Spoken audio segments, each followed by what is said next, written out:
Jonathan Majors' new film, Magazine Dreams, is in select theaters, and he's out on a media tour promoting it, thus reigniting the conversation about his recent arrest and conviction for assaulting his former girlfriend. A few months before the inciting incident, I remember seeing some tweets from former classmates of Majors's that pretty much boiled down to this.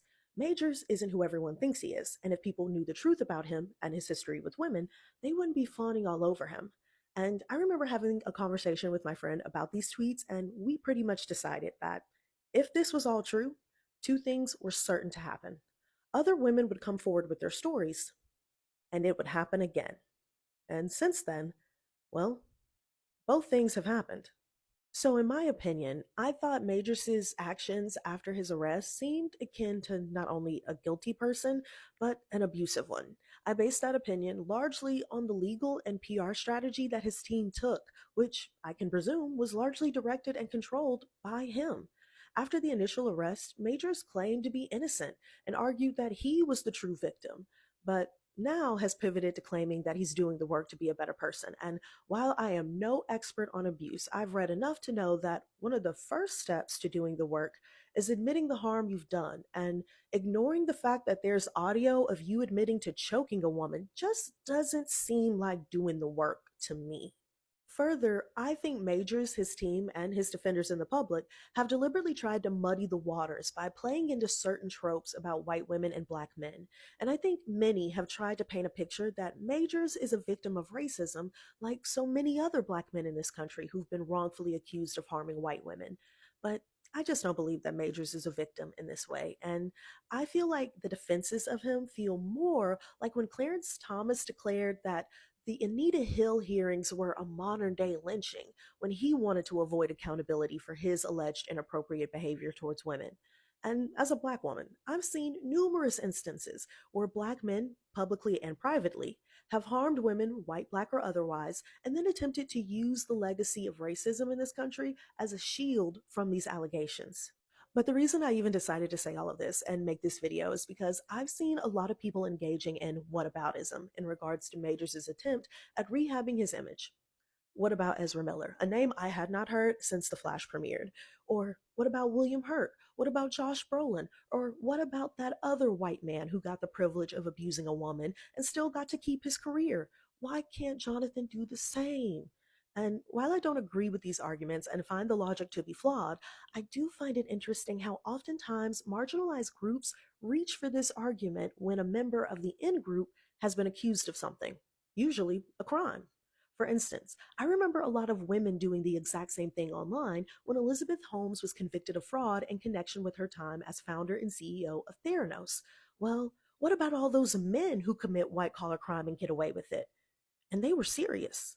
But a much more tragic example is when Asian NYPD officer Peter Liang killed an unarmed black man, Akai Gurley, and when a jury convicted Liang of manslaughter, many Asian American New Yorkers took to the streets and protested, essentially saying that it wasn't fair for Liang to go to jail for something that white officers got away with all the time.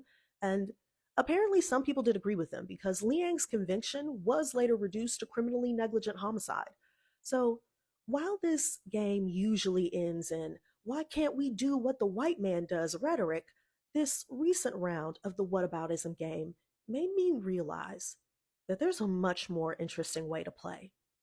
So when I see conversations online about Jonathan Majors or Nate Parker or any other man who's allegedly abused a woman, I can't help but think, what about Constance Wu?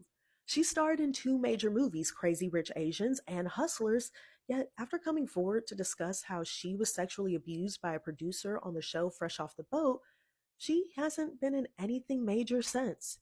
And when people bring up the other men who've been accused of domestic violence, like Josh Brolin, I can't help but think about the woman he actually abused, Diane Lane, and how her career suffered after these allegations became public. So when people bring up the fact that Josh Brolin has been in a Marvel movie, I always think, God, when was the last time I saw Diane Lane leading a major film?